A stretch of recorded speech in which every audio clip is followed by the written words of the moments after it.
of Resource PNG. Tonight we feature interviews with Janet Kaule, Relationship Manager of the National Development Bank, Women in Business. And we once again have Mr. Paul Barker, Director of the Institute of National Affairs, to air his view on the Contra Bill. Tonight, Janet Kaule talks about the focus of the National Development Bank and launching of its new website and the biggest achievements for the year. Here is Eunice and Miss Janet Kaule. Good evening, viewers. Tonight we speak to the Relationship Manager of the National Development Bank Women in Business, Janet Kaule. Good evening. Good evening. So, with your job, are you able to give us a brief history of your organization and what its focus is? All right. National Development Bank exists to support the indigenous people in Papua New Guinea in providing lending services that is affordable and accessible to a large number of indigenous business sector. All right. It maintains its strategic focus on its principal markets, notably the agricultural sector, consisting of indigenous companies and the small and medium-sized enterprises and a microfinance market. All right, so right now, how many members do you have and which provinces do you cover? All right, currently National Development Bank has 17 branches throughout the country, where it rolls out its services to women at a grassroots level, the rural, and in towns. We have placed dedicated women in business officers throughout our 17 branches to assist women out there right throughout the country who wish to come into the bank to get loans to assist in starting up or expanding their businesses. Right. So with your organization, the name sounds very familiar. There's the National Development Women in Business, National Development Bank Women in Business, and then there's the other one, the PNG Women in Business. What's the difference between the two organizations? All right. The Women in Business office at the National Development Bank is different from PNG Women in Business in that it is an office which is a section within our lending division at the bank in our head office, and we cater for the business needs for the women right throughout the country. All right. Our loans range from 5,000 kina and beyond. Where loan applications are lodged for funding, we handle queries, and we focus now on our two new loan packages that was introduced in March this year.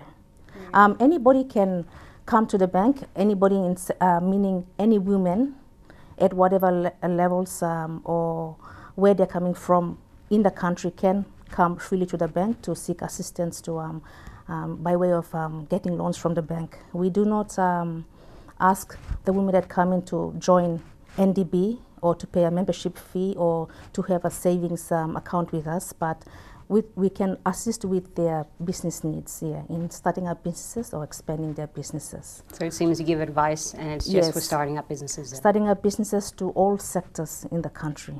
Women intending to do business or are already in business, yeah. And the loans that we get starts from 5,000 and beyond. The sky is the limit, yeah. So what's the biggest challenge you faced so far? All right, our biggest challenge, I've noted down 3 biggest challenges.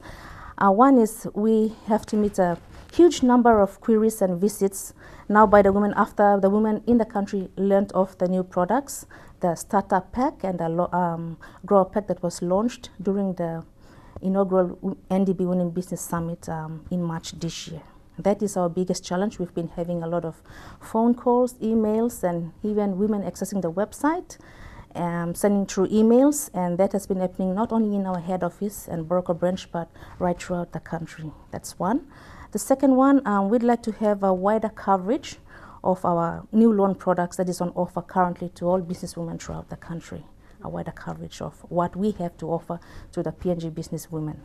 And thirdly, we'd like to assist because we see that there is a big problem amongst the women of this country with financial literacy. And NDB is looking to supporting the women by organizing courses, trainings that they can attend, and maybe along the line in the years to come to have our clients have access to, we're providing in-house training to meet this problem that we have with financial literacy. And that's our biggest challenge here. That's a lot of great work. Yes. So your greatest achievements?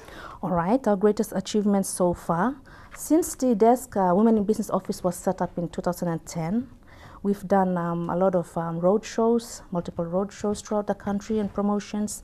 And we found in 2010 that we had 784,000 worth of loans given to 27 women. That was in 2010. Now, come last year, 2011, Women in Business Desk had a loan target of 10 million, and we reached 9 million.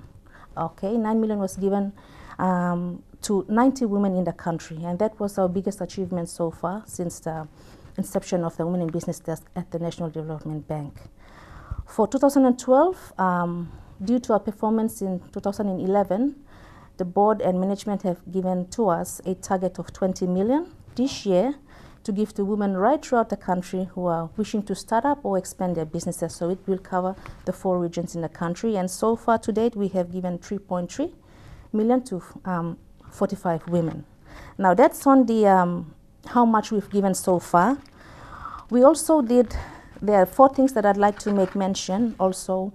One, in last year we had a research that was conducted to see why businesswomen fail in the country. So we engaged the help of a consultant to assist us, and she came with the findings. So we found that amongst the women that were interviewed, we found that women found that there was a higher interest rate that was offered by lending institutions. That's one.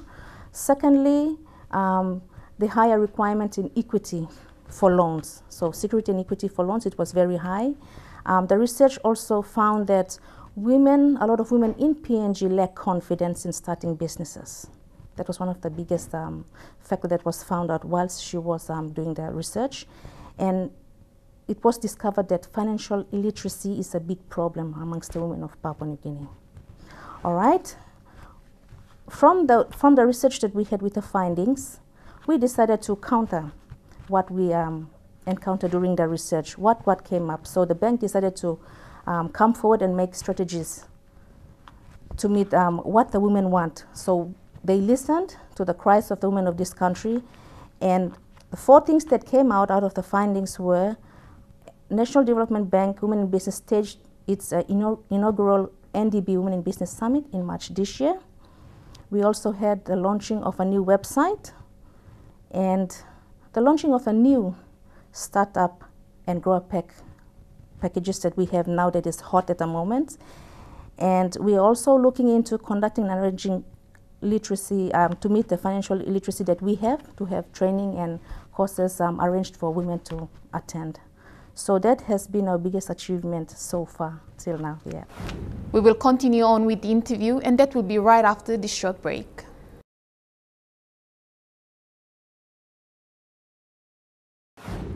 Welcome back. To continue with the interview, Janet this time discusses about how our women in business can get involved in the National Development Bank Women in Business services offered, and explains the use of the 2 loan products. So it seems you've got a target of 20 million, you've done a lot of findings, you found out what the problems are, and you look like you still want to help. So how can women get involved? How can they join up? Okay. We have decided as one of our strategies, we've placed women in all our branches, the 17 branches throughout the country, and women are there to assist the women that come to see them. Okay, what we are doing here in head office, we are moving and we are running with the 2 new loan packs that we have. We've done a lot of promotions. What we have on offer for the first time at the bank for women who are out there to assist them in businesses, going into businesses, or new startups. So the last question, as the relationships manager for the National Development Bank Women in Business, what would you look forward to? What do you look forward to in the coming years? All right. It looks promising. We're looking forward to, from the Women's Desk, a lot of things to happen. Firstly, we'd like to increase our loan portfolio to grow above. This year is 20 million. We'd like to go beyond 30 million kina to be given out as loans to women in this country in the coming years. From being a relationship manager, we'd like to establish, myself plus my girls who are in the other branches throughout the country, to establish and maintain a very good relationship with our clients. We'd like to also ensure that to have our clients on board, to have them meet their loan requirements, to pay on time. Looking at on a wider scale, we'd like to see more women, more than 50% of the women to have access to financial assistance from National Development Bank Women in Business, to expand their businesses or to start up their businesses.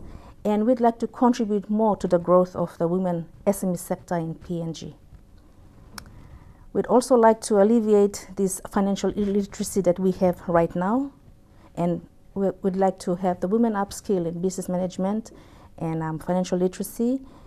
And we'd like to add value. One thing that has come up apart from just lending, doing loan applications, queries, and lending funds to women in business, we'd like to add value to our clients, meaning that we have already started since the summit to create a network, women to network amongst themselves, to mentor the experienced ones who are already in business, to mentor the younger and upcoming, the ones that are coming up. We've also initiated and started an awards program and other incentives that we have for our clients. We feel that apart from just giving them the loans, we need to add value to their business to ensure that by providing and making way for trainings, seminars, to upskill them as well whilst they conduct their businesses, and they can repay their loans well. Those are for the women coming in for the loans, but to our existing clients that we have, we encourage them to face the future with positive, they have to face the future thinking positive about the businesses that they are running here. Is there anything else you'd like to add? All right, from here on, I'd like to say that we now have at the bank the two new loan products, the Startup Pack and the Grower Pack that is hot at the moment. I'd like to encourage and welcome women right throughout the 4 regions of the country, wherever they are and are viewing this program tonight, to feel welcome to visit our branches that we have, and you will find that you will be welcomed by our female staff, where you can easily talk to and take it from there with your loan applications, your queries, or anything that you may have to ask, to our female staff at the branch. And from here on, we'd like to form a relationship with and partner with the women who are coming to the bank to get loans from us. For the sake of the viewers throughout the country, but I'll also speak in Pidgin as well. Okay, from National Development Bank, Igol Mama and Mary, where you sit down, na you harem na ilulu program tonight. Me like welcoming you long visit him or branches throughout the country. Please, you can sem na poret and place where you can go na kisim halivim na help him you lo businesses blow you na lo kirapin business or lo working businesses go big pla. So me ask him that you can go lo branches me plan na look him on Mary lo help him you lo new loan products that me got. Thank you. Thank you very much for your time. Thank you for having me on this show. Thank you, Eunice. And it was good to hear how NDB Women in Business has taken a huge step forward to assist our women to venture into businesses in PNG. After the break, we have Paul Baca, Director of the Institute of National Affairs, so stay tuned.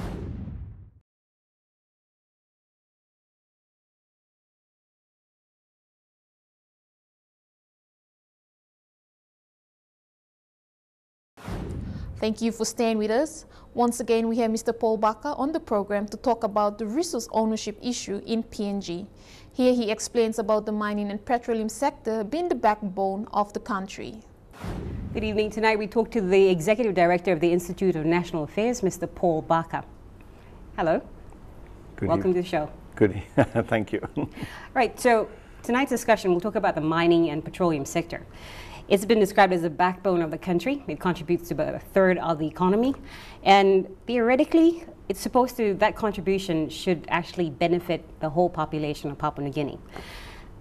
In PNG's current state, how would you say would rate our potential of attracting mining and petroleum companies? Okay, well, we have some big mining and petroleum companies already operating here, of course. We have the biggest of the international companies, Exxon, yep, developing the LNG project. We've got major companies like Newcrest, which is the largest of the independent gold producers in Australia and this region. We have, of course, now a PNG company running Octedi. We have Barrick in Barrick Gold, which is a very major international gold producer and mining company. So we have some of the big companies, and some of the other companies, Xstrata, have been looking around here for a long period of time. Other companies like Rio Tinto, which left a number of years ago, are certainly looking at coming back in again. So you've got major new prospective projects like WAFI, which are interesting many of the different companies. Yeah. So an estimate that the Chamber of Mines and Petroleum shows that the mining and petroleum industry actually contributed an estimate of about 11.4 billion kina. And that was on dividends, withholding tax, and corporate taxes. Another contribution they had done was in royalties. That was about an estimate of about 1.2 billion. Mm-hmm. Now that was for the year of 2005 until 2010. That's a lot of money. But how come the general population has not seen it? Well, it does see some of it indirectly. As you said at the beginning, the mining and petroleum sectors are the backbone. Well, in a way, agriculture is the backbone of the economy in terms of providing employment generation, broad-based employment generation. The mining and petroleum sector is the backbone in terms of providing the revenue to the state. It provides royalties to landowners as well, and which are passed through MRDC and various vehicles. But in terms of the backbone for the revenue for the state, Oktedi has been providing a major slice of that, and then Porgera mine and some of the other mines that Lihir are also playing a very major part.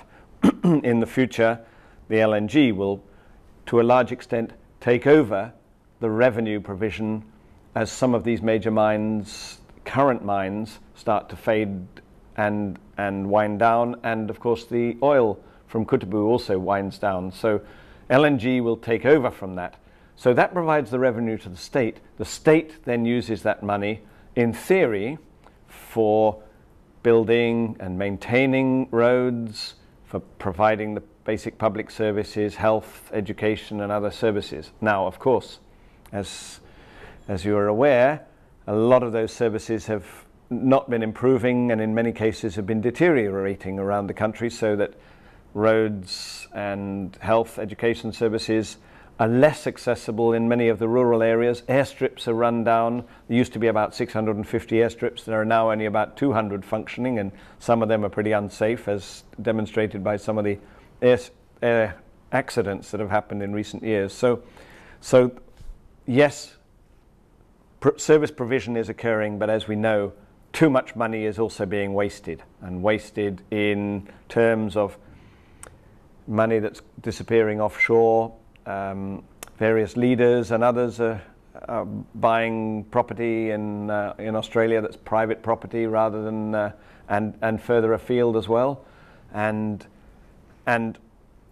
we waste a lot of money also on building new things, but then not maintaining things. So you spend a lot more money if you have to rebuild than if you actually continually maintain. But the basic public services are to a large extent paid for by the oil and the mining sector, and of course by household income tax. But there's a small number of companies.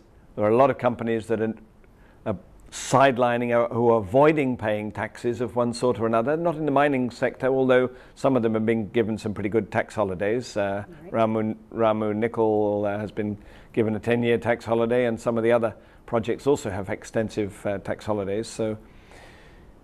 But as some of those companies would point out, if the government was able to reduce some of the impediments to investment, some of the delays to investment, and some of the red tape could be reduced, then one could actually increase the taxation level to those companies and they wouldn't complain so much. But yes, in terms of the wide public benefits, they should be more if the government was managing its funds better. As with the reports from the Public Accounts Committee and the Auditor General, you'll see large amounts of wastage, large amounts of money that have not been accounted for, and that is a critical issue. Ensuring that the mechanisms of accountability for the government are improved, not just at the national government level, but right down to the local level government and district level, so that people can see if there's district grants that are allocated for their district, that they are spent on what the local priorities are, and if it's stated that there is going to be funding for a health centre or a school or something, that the local community is actually able to go out there into the field and verify that those things have been built, and if they haven't, report back to the relevant government body to say, hey, what's going wrong? Why hasn't the money been spent properly on for these purposes? So that's called social auditing. It's involving the community so that they know what they should be expecting in terms of goods and services, public goods and services, and that they then can hold the government accountable. Instead of just waiting for every 5 years an election and the politician comes along and hurriedly goes and puts some projects together and then says, look, haven't I done well, please vote me back in again, that in fact that money is used on a constant basis during that 5 years for maintaining, for upgrading and providing those basic services. Time for a quick breather, and after the break we join Mr. Paul Barker once again for his views on how best we can solve issues of accountability.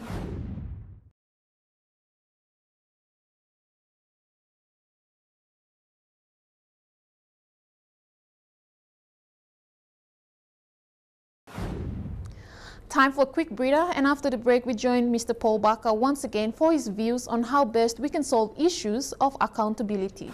So you touched on accountability and social auditing.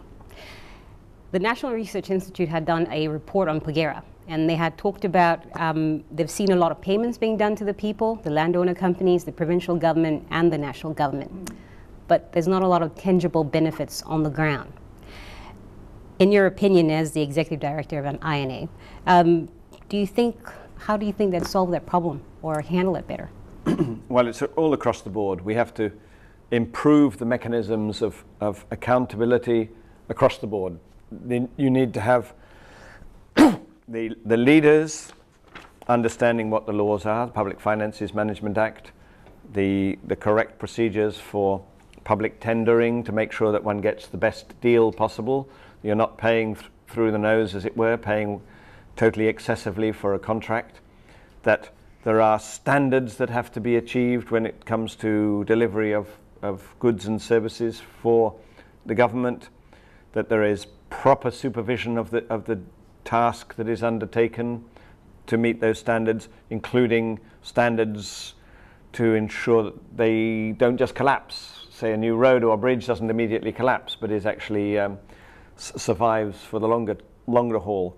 But that needs to be at the national level. It needs to be right down to the community level. So as I say, yes, social auditing. But one area is also that you establish mechanisms where you know the amount of money that you are going to expect. So one mechanism is with that Extractive Industries Transparency initiative, which has been introduced in many countries around the world now, and it enables, and that's particularly with the mining sector, but it could be extended to other sectors, mining and petroleum. It could be extended to, for example, to forestry as well.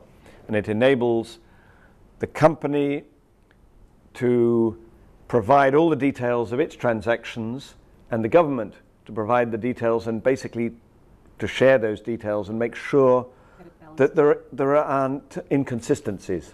So while the government is saying it's receiving this amount of money, the company is says it's paying this amount, that there shouldn't be some gap of unexplained money, which is a way whereby middlemen, sometimes politicians, bureaucrats, officials, sometimes company people, are siphoning off some money on the side for their own benefit. And as we know, there are now laws, not just here, but there are laws in some of the countries where those companies are coming from. The United States, the United Kingdom, a number of these countries have laws which require standards of performance of their own companies, and if there's bribery and corruption involved, that they will actually be prosecuted in their home countries. So even if they're not prosecuted within the developing country like Papua New Guinea, that the United States or the UK will take them to court. And there have been some cases already involving companies that have been contracted, including companies that have been contracted to Papua New Guinea that have been prosecuted, for example, in the United Kingdom.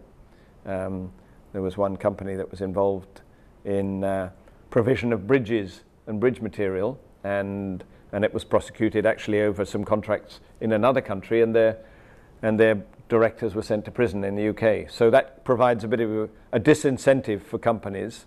They are expected to meet standards both at home, and we have to crank up our mechanisms within PNG. We're not a member of the EITI at the moment. Certainly the Treasury and some of the companies and certainly some of the international institutions would very much like Papua New Guinea to sign on. I think the Solomon Islands is about to sign on to the EITI.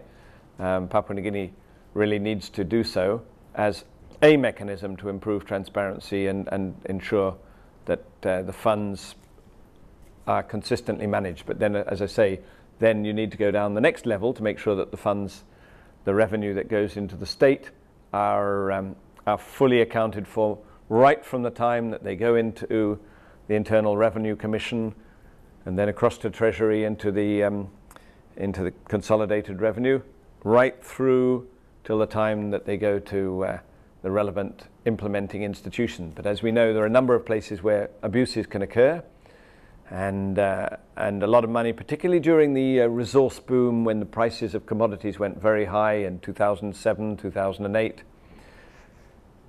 There was money that was put in, it was being called windfall revenue, and it was being put in instead of going into the normal budget, it was being put into this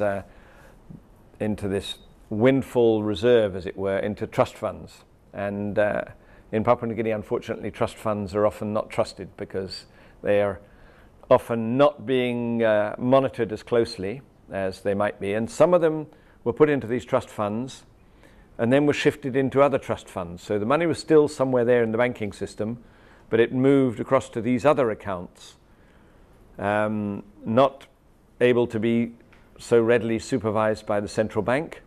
And although we have the rules in place and we have the various government departments that are meant to be responsible, for example, for the DSIP, notably, well, obviously the Finance Department, but also the Office of Rural Development, some of these members of Parliament and some of the district administrators have been far less than accountable with those funds, and some of them have learnt far too many tricks into how to keep funds obscure, so that when our institution, and particularly the CIMC, has had staff members who've been going out and explaining the mechanisms at the district level and in the regional development forums, and you have these district administrators and council presidents and council members who are attending these meetings, and it's explained, well, look, you are meant to be involved in the decision making, and you are meant to be approving the expenditure and monitoring the expenditure.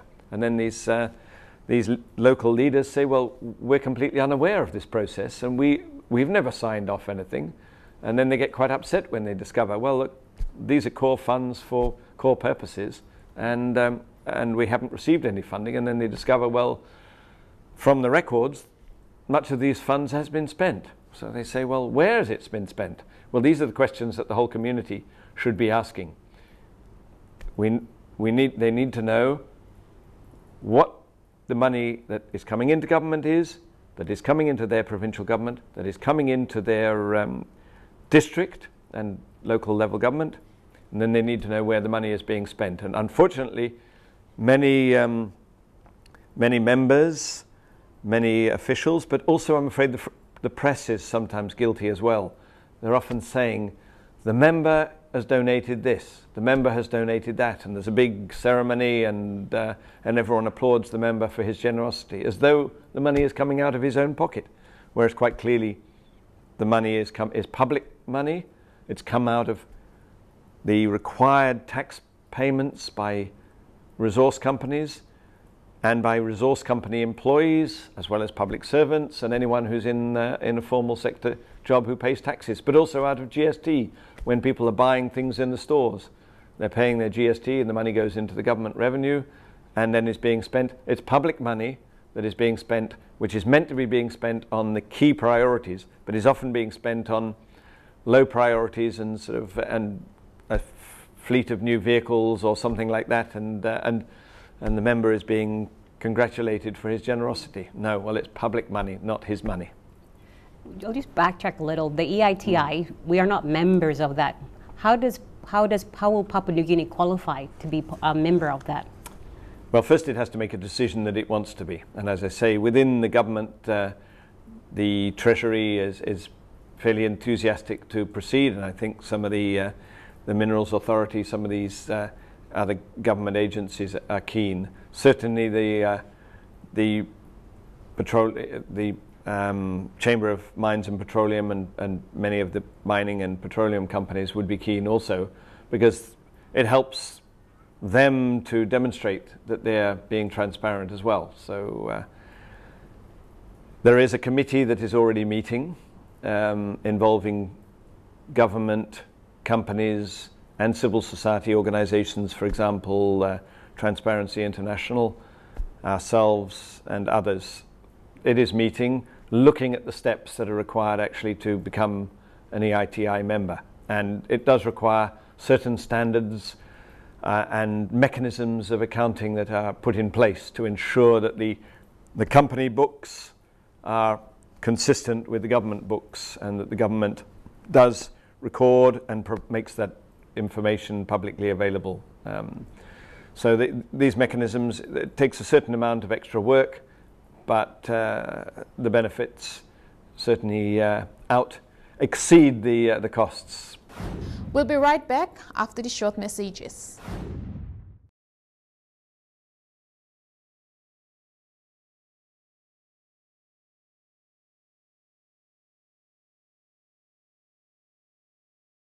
There's the Condra bill that is much debated and yet to come to a conclusion.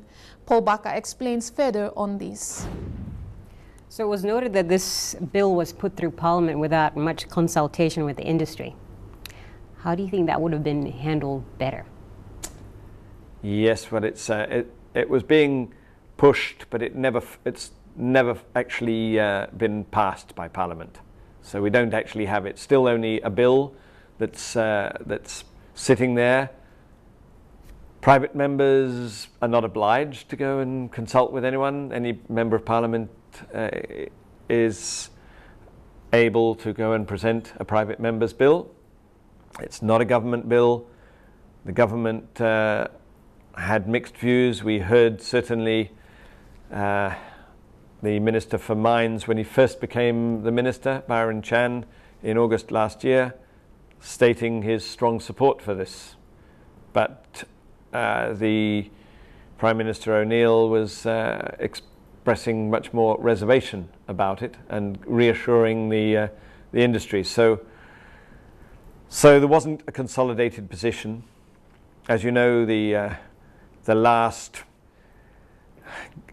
government, call it what you will, the caretaker government, the Parliament-elect government that came in August last year, came in a bit of a rush. It didn't have that much time to consolidate its policies and positions. Sometimes you were seeing some quite divergent views, but by and large, with this Condra bill, the Prime Minister was, I think, keeping it on one side, and I think there needed to be a little bit of consolidation of positions.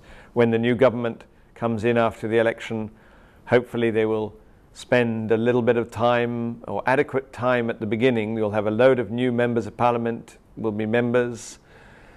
Hopefully they will spend a bit of time listening to the public that has put them in, but also listening to the various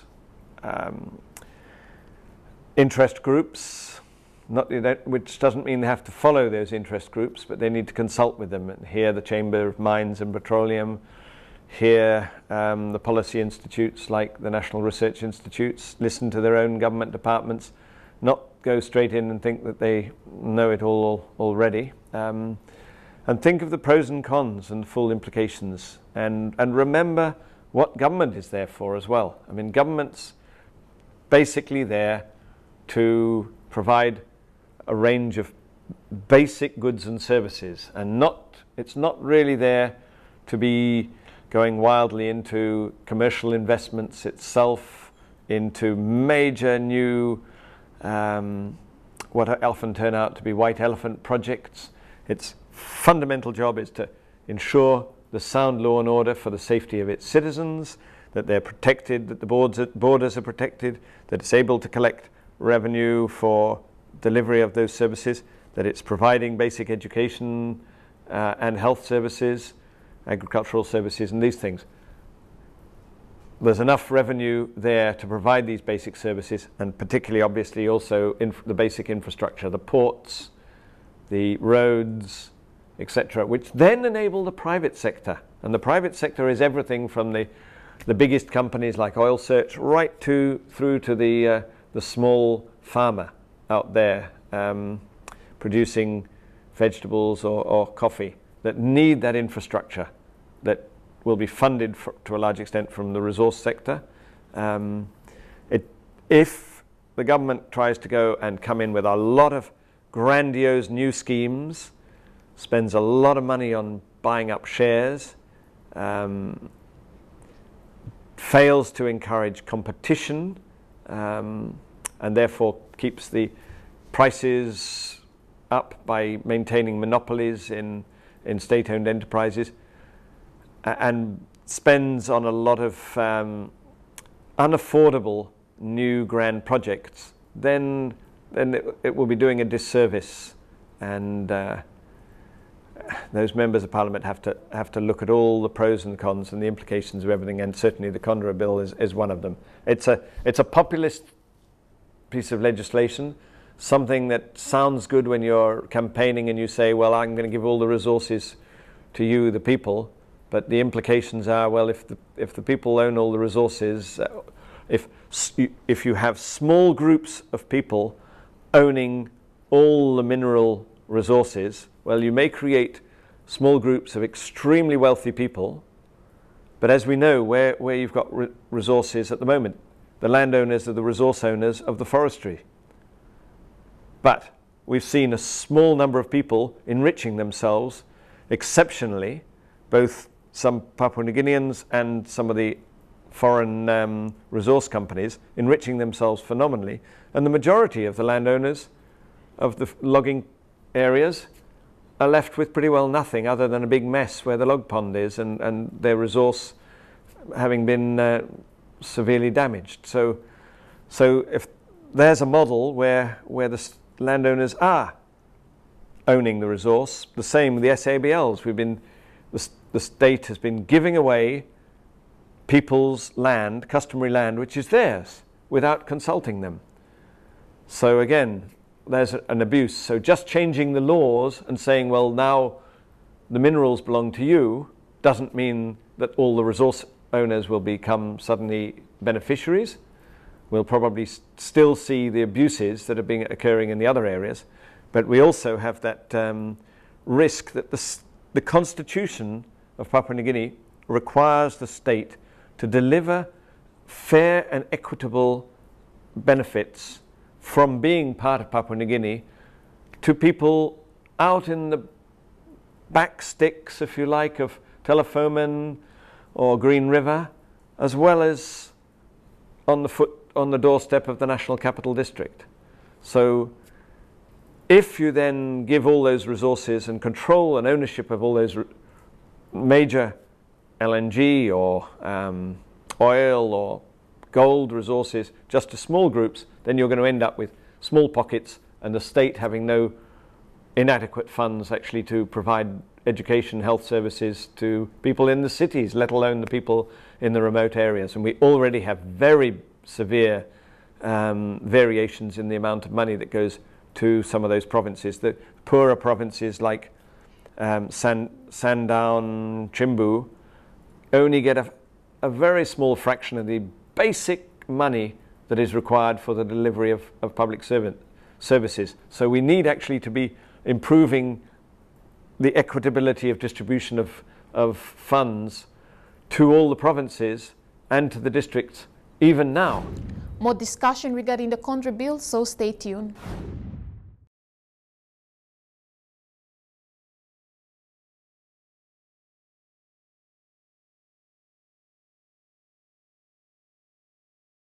In this last bit of the interview, Paul Bakker airs his views about how the Constitution requires equal distribution of benefits, and yet we have some loopholes. Papua New Guinea Constitution requires the state to distribute the benefits to all parts of the country. It requires that health and education services are delivered to people, whether they're in the remote areas like Telefomin or accessible locations like National Capital District.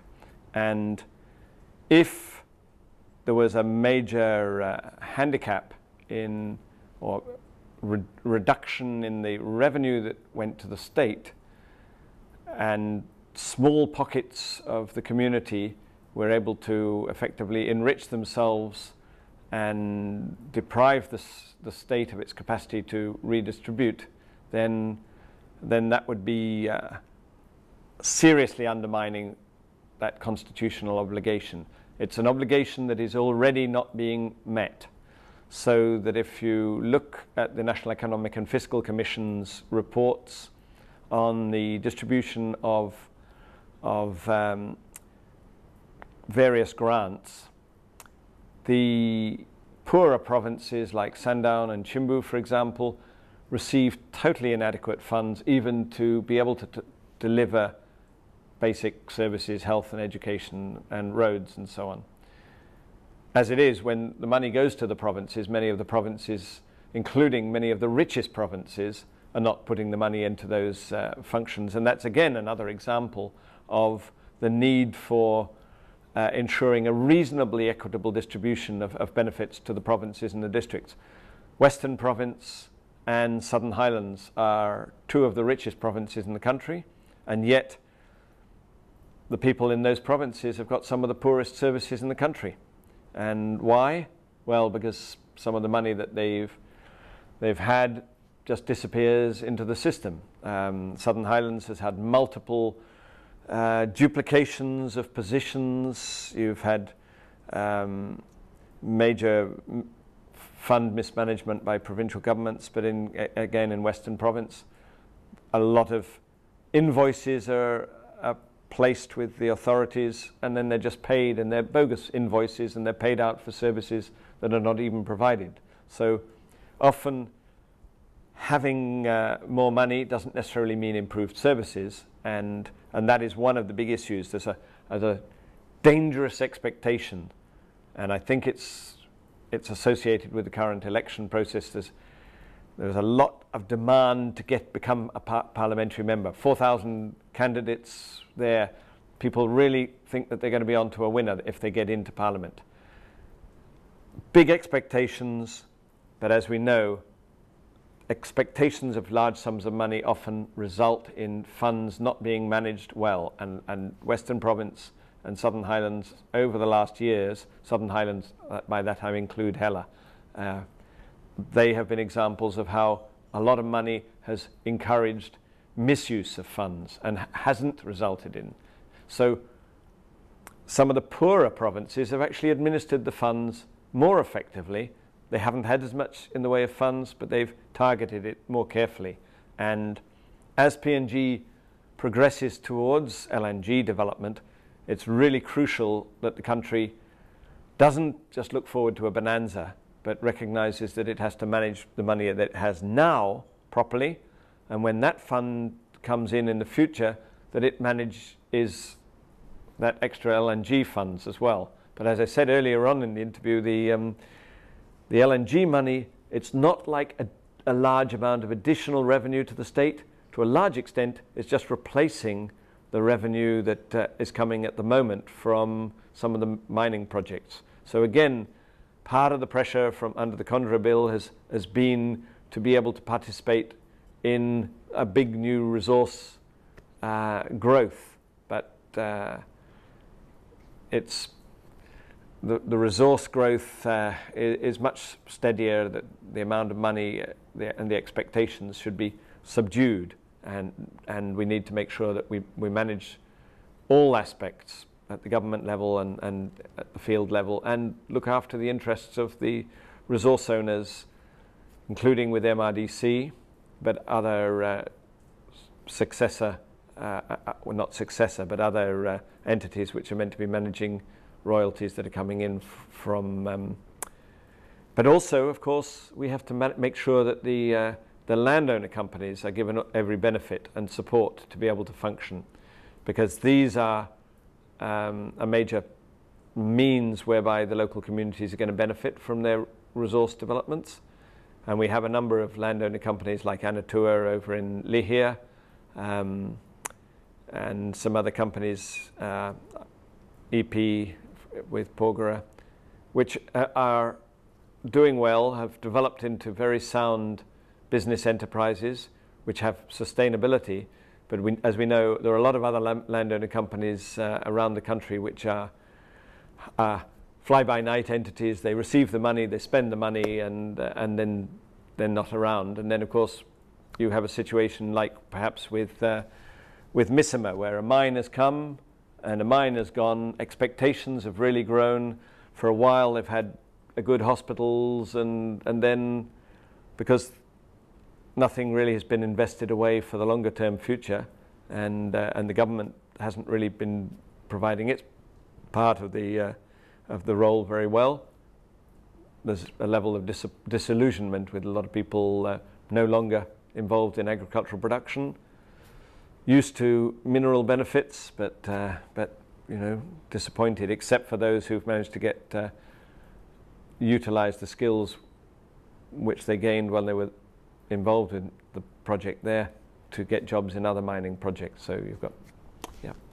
So in conclusion, what would be your message to the people of Papua New Guinea with regards to the Condra Bill and what we've just discussed today or tonight? Okay, well, with the Condra Bill, certainly the new government should look at it very closely, the pros and cons, and recognize that there are significant cons. There are disadvantages in that it, one, would potentially frighten off existing investors and put off prospective new investors. And it would also not necessarily in any way benefit the landowners. It might help a few landowner leaders, but as I say, as with forestry and some of the other resources which are owned by the customary landowners, they've not seen the benefits to a large extent of deals where their so-called leaders have been mismanaging their resources on their behalf. So changing the rules often has its hazards, and one should be very careful. What is really required is that the rules that we have are applied more effectively, that there's full participation from the landowners right from the day one, as well as the provincial governments and other local authorities, that all the processes are transparent, so that the benefits that are kind of come in to the national government and to the local authorities and to the landowners are all utilized well, so that the communities actually benefit from improved health and education and services and infrastructure from the national and the provincial government, but also that their own landowner company is actually utilizing the funds properly and transparently. Thank you very much for your time, Mr. Barker. You're welcome.